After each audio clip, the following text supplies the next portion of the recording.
Hey everyone, this is Rob from Revelation Rain with yet another video talking about each of the tracks on our newest CD, which is called Day of the Lord. I think I've talked before about why we named the record Day of the Lord. Ties in perfectly with 2 Peter 3:10, and again, it's just one of those things that, biblically speaking, being a Christian hard rock band, you want your titles to the album titles to kind of tie in with something biblical. And I do believe that we are in the end times, and I do believe that the rapture is near, the 7-year tribulation, which will follow after that, and then after that is the day of the Lord. Okay? So that's why we went that route. That's why you see 2 Peter 3:10, and that's why we picked the album cover that we did. It correlates perfectly to that verse. So anyway, today we're talking about the song "I'm Your Way." This song has a really interesting history. It's one of the oldest songs that I have. I think I talked before about how what became "If You" is the very first song that I ever wrote that had actual structure and all the pieces fit together, etc. "I'm Your Way" would have been one of the songs that came shortly thereafter. I believe I was in probably 9th or 10th grade when I wrote that song. And again, and I kind of talked about this some in the video about "Don't You Leave Me Tonight." One of my most favorite albums, whether it's a Kiss album or just a straight rock album, is Paul Stanley's 1978 solo album. And a lot of those songs on his record start off with like a clean channel or an acoustic guitar, and then builds with everything coming in. It's like a crescendo. It's like the orchestra hitting its stride. And I always wanted to write a song like that. I used to love listening to his solo album, and I thought I want to write a song that has that kind of a feel, that kind of structure to it. And so I started messing around with just a strumming pattern. What do they call it? Like alternate picking. And came across the intro that you hear on "I'm Your Way." But I knew that, I only wanted that for just a short while. And then I want everything to kick in on that chorus and ride all the way through until after the guitar solo. Then we're going to bring it back down to that opening riff, the alternate picking on a clean channel, and then kick it again and take it home. And that's the structure I followed. And lyrically, I was writing about a gal that I was, I don't think we were dating, but I was interested in her. I don't think she was much interested in me. I just put it that way. But this was my song to her, or about her. "I'm your way out of this world." I knew that it's one of those situations where I think she'd come out of a bad relationship, and you're like, I'll be the guy that, steps in for you. That kind of a thing. So "I'm your way out of this world." It's talking about, if you need someone to hold you all night, I'll be there. I'm a good listener, and I'll be all those things that the other guy never was. So that I'm 16 or 17 years old. To me, this is like profound lyricism.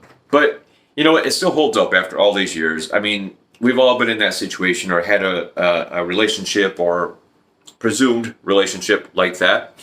So "I'm Your Way," that's how the music came together. That's how the lyrics came together and what the lyrics were about. And just about every band that I've been in from that point, my high school bands I was in during college, when I graduated college and I was living in Grand Rapids, all the way up to right now here with Revelation Rain, every band I've ever been in has played that song. And it's always gone over gangbusters. People love that song. And I can understand why. It's got an innocence to it. It's got an edge to it, but yet it's not like overly heavy. So it appeals to people who normally might not like this kind of music, kind of like "We Are the Night." But when I brought it to the band, this is a song that even when we were in a cover band, myself, a guy named Josh, that's a friend of mine, Grant, and then this lead guitarist that we had, that was one of the few originals that we were doing, was "I'm Your Way." Most of the songs we were doing in that band were cover tunes, but we were doing probably 4 or 5 of my originals, and one of them was "I'm Your Way." So that song has always been present, but it never had a proper recording. I had done a demo of it with Dan Wilson, whom I've talked about in other videos, while I lived in Cadillac, and that turned out really good, but it needed that band effort. It needed real people playing on it, because on that demo, I mean, Dan and I did a majority of the instrumentation, but it was us layering vocals for backing vocals, and then set to a drum machine. But once I brought it to Revelation Rain, once we had a completed lineup and we started playing this song, everybody was adding their parts, it just took on a life of its own. And this is one of the few songs where I wrote the bass line, okay? And we'll talk about another one when we go through the songs on Vengeance is Mine. But when I first put this song together, it was like, well, what is the bass going to be doing, especially on the verse parts, because it's got that chugging along type thing, which is really cool. And I thought, well, what if the bass is just playing octaves? And I've always liked that sound when bass players do octaves every so often. And so, this is one of the few songs where I actually wrote the bass part to it. So Marty pretty much stayed true to the bass part that I wrote. JT, of course, just nails yet another solo. And what Grant's doing on the drums is straightforward, but again, it's a straightforward song. So again, it's playing to the song, not look what I can do. Okay? So we've always included that in the live set. It goes over really well. It's a song that has a lot of history and background, and I've always enjoyed playing it. And it's just funny that I wrote that when I was, like I said, 16 or 17. So here it is 30 years later, and that song's still being played.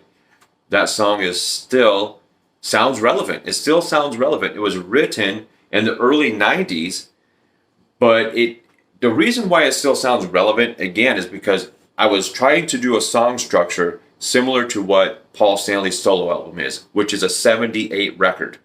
And you have to remember that the influences that Paul Stanley had, such as Free and the Beatles, and Elvis and all these guys, those songs never sound dated, because that's the essence of rock and roll. That is a classic sound. And classic rock never sounds dated. Different periods of music will sometimes sound dated because it becomes more of a fad, okay? Or it becomes a scene, okay? But classic rock, that sound will sound good anytime, any place. And that's why "On Your Way" stands up the way it does, because it was based off a classic rock sound. Paul Stanley's solo album, which gets its roots from, like I said, Free and Humble Pie and the Faces and Led Zeppelin and that kind of stuff. So it will always sound timeless because of its roots. So anyway, that's the story, the history behind "I'm Your." Oh, I almost forgot. When we went in to record it for Day of the Lord, I knew I wanted to add a 12-string to the song. So in the intro part, you can hear it prominently. There's a 12-string underneath that clean guitar channel, and it sounds great. It just gives it so much more depth, okay? But I remember Paul Stanley and Gene Simmons talking about when they recorded songs on Dressed to Kill, they would sometimes have an acoustic guitar playing underneath of the electric guitars. And that was something that they had kind of stolen from BTO, because it gives the guitars just not a jingly sound, but a bright sound. It gives it presence. And I thought, I want to try something like that, but with a 12-string. So all the way throughout the song on Day of the Lord, there's a 12-string playing. If you listen, you can hear it. It plays all the way through, even through the power chords. I'm just playing power chords on a 12-string. It adds so much presence. It just sounded great. And then also, spur of the moment, we were recording the backing vocals for "I'm Your Way." And after the guitar solo, it goes back into that intro riff where it's just a clean guitar channel. Okay, and it's just kind of building up the song again.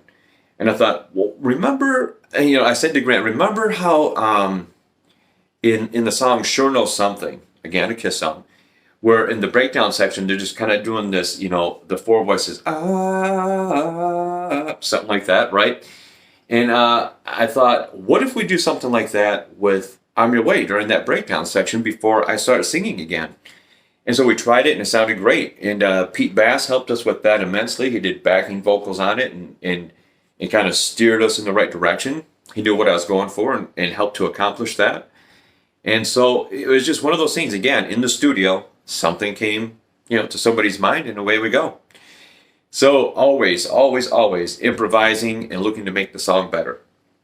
I think that's it. Like I said, pretty straightforward on the drumming. Great guitar solos by JT, again, just playing to the song. Marty did great on the bass, mimicking and basically just recreating the bass line that I wrote. And I just thought that all the vocals, the backing vocals and everything just came in perfectly. One of my favorite tracks, and like I said, one of the oldest ones. So if you want to buy Day of the Lord on CD, email us at revelationrainonline@yahoo.com, $10. Or go to your favorite digital platform. You can stream it or download it. All right, guys, take care and God bless.